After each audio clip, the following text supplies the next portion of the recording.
Hello, my name is Sheree Casey.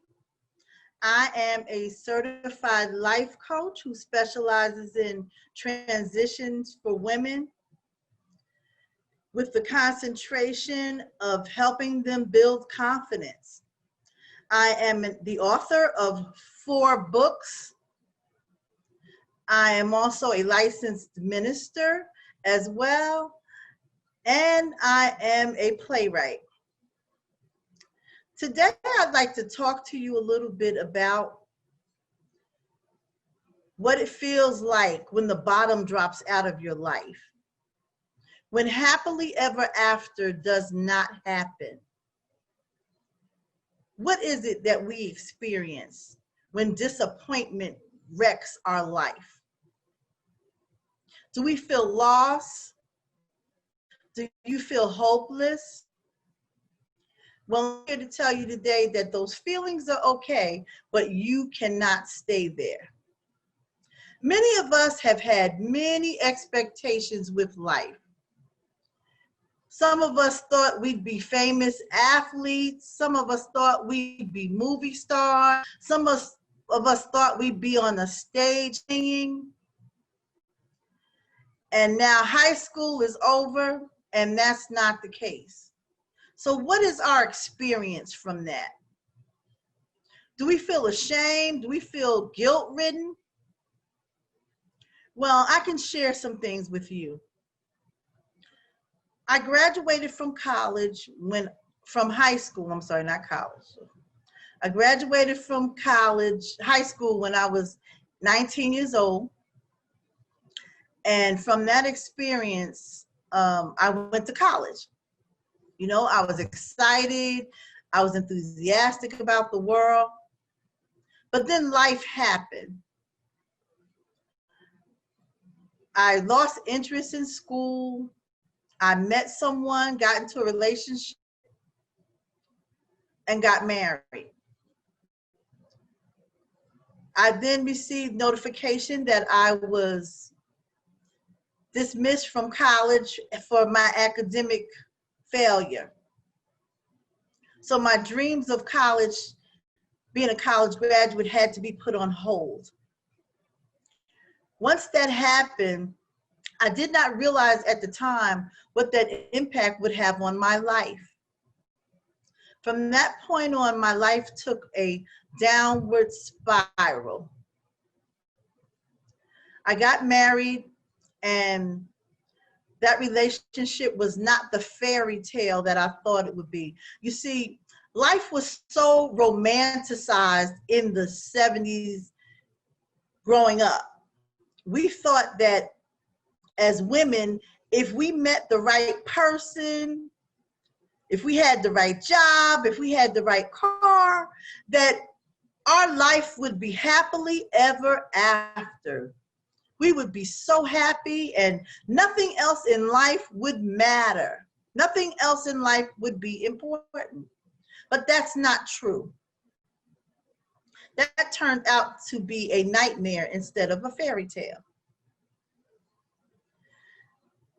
Then I had more children, and I had to struggle my whole way without an education and take jobs where people would treat me horribly, knowing that something was on the inside of me more than what I was doing. After my first marriage failed, I found myself with children to raise by myself and not enough money to make ends meet. I went into a state of depression, could not see my way out. But eventually, I ended up in a support group for women that empowered me and supported me and told me that I could make it, told me that my life was more than what I thought it was. You see, there comes a point in your life when you have to take your power back. You have to get your life back on track. You can come out of the disappointments in life. Now, on the way, I've had many other disappointments, but this was the pivot for me. to move forward.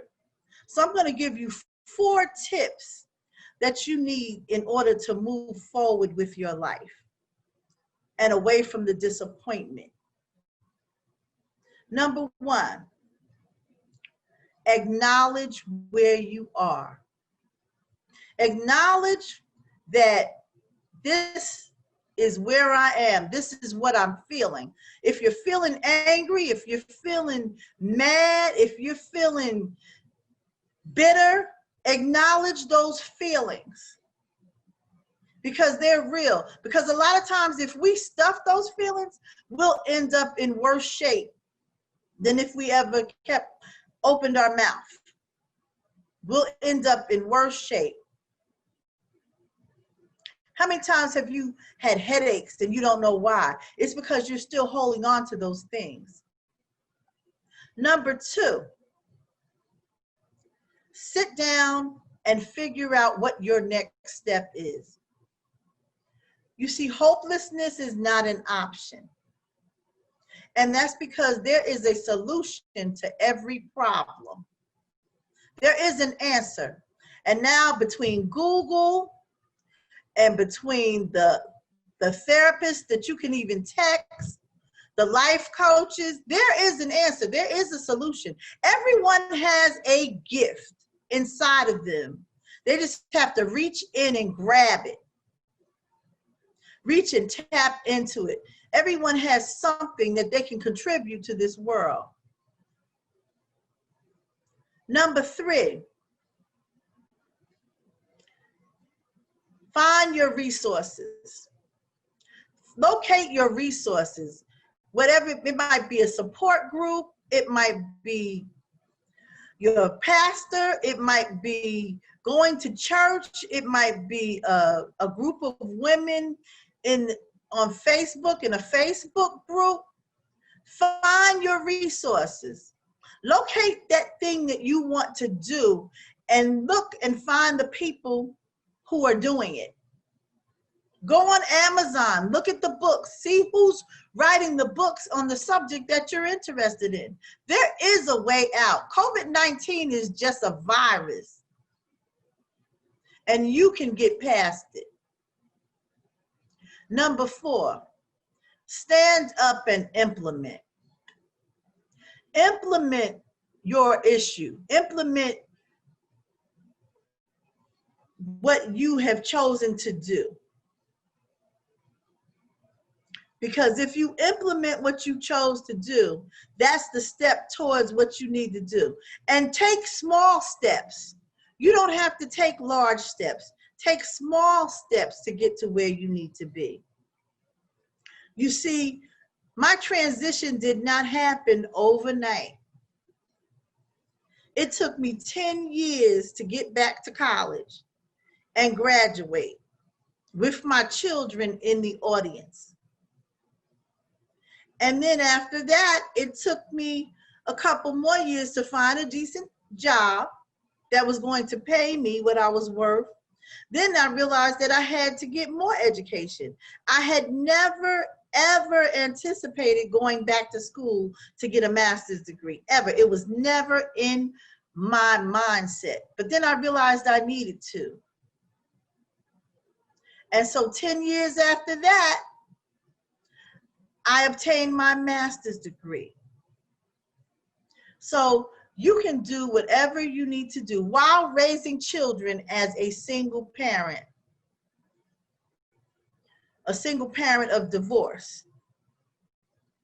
So you can do whatever you need to do to bounce back and get your life in order from disappointment. Disappointment is just a thing. You see, in the Bible, there are many who suffered disappointments. Elijah became afraid of Jezebel's threats and hid under the tree and wanted to die. Job suffered, tremendously suffered. Many losses, many disappointments. Many of you are suffering disappointments from COVID-19. You've lost your jobs. Many of you have lost family members, and friends. You've lost opportunities. A lot of people have lost opportunities for money. But guess what? If you're listening to the sound of my voice, you are still here. And there is still room for opportunities for you. Still room for opportunities. Still room for your dreams to come true. On my podcast, I interviewed a young woman who was a former WNBA player. Her name is Keisha Spellman.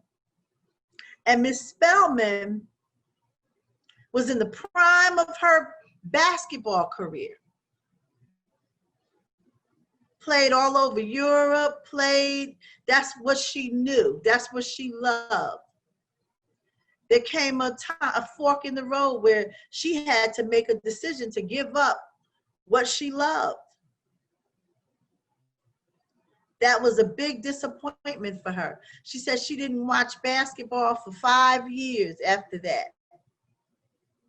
But she made it through, and God was able to give her something else to focus on. So reshift your focus. God can reshift your focus too, but you have to be willing to do that. Don't stay where you are. Don't stay in the valley of disappointment. It will not help you. It won't help your family. Everyone has a gift. Everyone has something that they can contribute to the world. So I say to you today, get up. Get up from your disappointment. Move forward so that you can go and encourage other people. Because that's what life is about. When disappointment comes your way, you have to move forward. You have to learn to have resilience. During these times, we have to have resilience. A lot of people are talking about times of slavery and times when African Americans were back in the 1900s. And guess what? They created their own jobs. Where do we think the shoe shine people came from? Newspaper deliverers. My dad used to tell me about the ice wagons. All of these things were created. Women who would go do days work. My grandmother did days work. Ironing people's clothes. All of these things. No, we don't have to do them that way anymore. But there are things. My great-grandfather was a master plumber. He didn't work for anyone. My uncles owned restaurants. We have to dig back deep into our backgrounds and see what we were made of. They didn't have time to be disappointed and depressed. And neither do we. I'm not saying, like I said, to recap, acknowledge where you are. Acknowledge where you are, figure out a plan. Implement your plan, get help. And get your resources and implement your plan. Implement your plan. Find a way to get things moving so that you will be able to bounce back from your disappointment. Now, I have for you, as a free gift, an excerpt of my new book, When Happily Ever After Does Not Happen, Picking Up the Pieces of Your Life After Disappointment. So if you send me an email to innovativellc@gmail.com, I will send you an e-copy of one chapter of my book. So thank you very much for listening to me today. And I hope you're enjoying the conference. And I hope whatever I said touched you. Thank you.